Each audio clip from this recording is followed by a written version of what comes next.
So if you have a LASKO so-called professional blower from Hazardous Despot, you'll see that this is in the motor, and it's a single use. So it's a fuse that's a thermal fuse that blows at 117 degrees centigrade. Let's see, 2 amps, 250 volts. Can we get the rating on there? Okay, it says 115 degrees centigrade. You just have to believe me. And so, you know, you could pre-order some of these, or you could get a self-resetting version so you don't have to tear the unit apart if it should happen again. But you should also diagnose why it happened. As far as I can tell, these so-called professional units, which really aren't any different than the ones that are from Walmart for 50 bucks, they use an inferior resin in the squirrel cage, which is the only moving part on it that's not metal. And there's a clutch assembly. There's like a clutch plate with a 10mm head nut. You just use a 10mm deep socket. You can hold the clutch plate down, take the nut off, take the clutch plate out, and take the cage, and it just lifts off. There's a washer that comes with it that as the cage deforms, it's not enough space to keep the cage bottom from rubbing against the opposite side of the blower. So you can replace that with a tight-fitting 1/4 inch. I used a grade 8 that just had twice the thickness. Just make sure the hole size is the same, and slide it over there, and that'll give it a little more lift so it won't grind against. And then when you take the clutch off, you might notice bits of plastic. I'll see if I can find some here. Yeah. There we go. I got some plastic here that's kind of shredded between the clutch and the blower cage.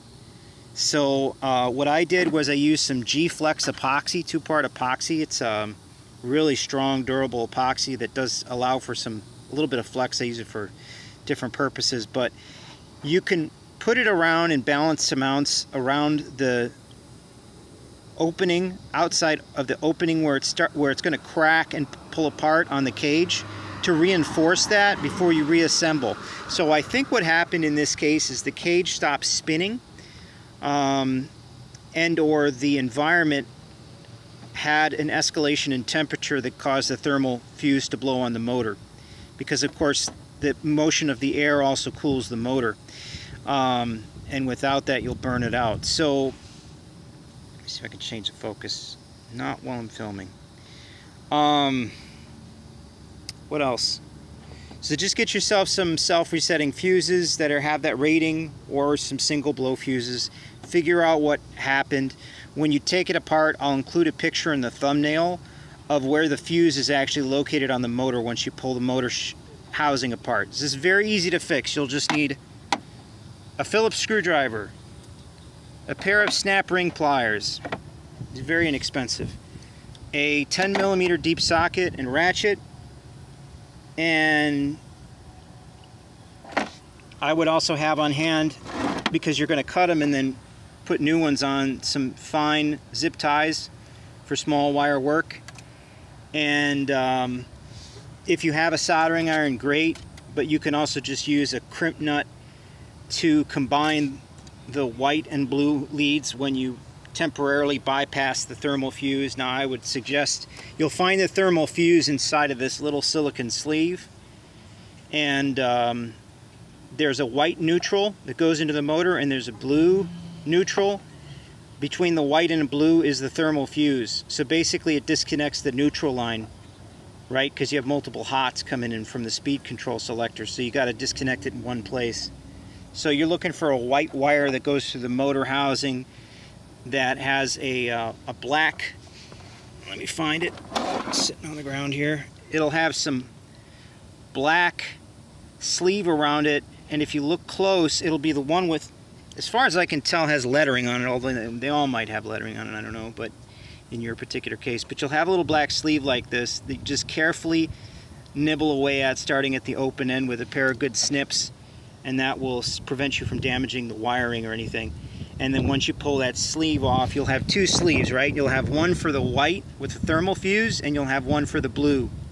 And they'll be connected together like this. So the white wire's on this one with the thermal fuse, and the blue one is here. and the thermal fuse lead just kind of loops around to the blue wire. And for this particular repair, this is always housed in a metal area, so I'm not really concerned about it catching fire or something like that. It'd be a minor thing. I will eventually replace the thermal fuse when I get some, but it's not an emergency right now.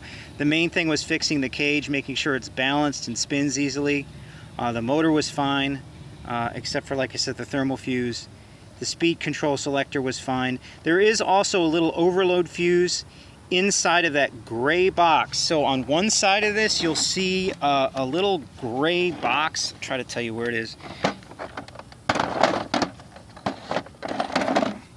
So there's the motor. When you separate the housing, so you'll take 3 screws out that hold the motor onto the plastic, then you'll take 3 screws apart. When you take those out of the motor, they tend to bind up, so make sure you use something with a good Phillips head on it. I use this little ratcheting tool with a good Phillips bit, number 2, to carefully get that off. And if that doesn't work, you can use a pair of 7-inch vice grips, locking vice grips, to grab the head and just pop it loose. Once it's loose, you can take it out with the screwdriver. So you can actually grab the sides of the head and pop it loose. The screws and the housing tend to bind up. They're on there pretty tight. But over about, let's see, there's your cord. So this is your resettable fuse for the whole unit, a resettable breaker. But there's a fuse, there's a gray box up in here, and there's a fuse on the hot. So that's another place that might open up. But everything works on here now. I'm just waiting for the epoxy to dry before I put it back into production. Yeah, but almost $100 with tax, and this thing just died after about 13 months.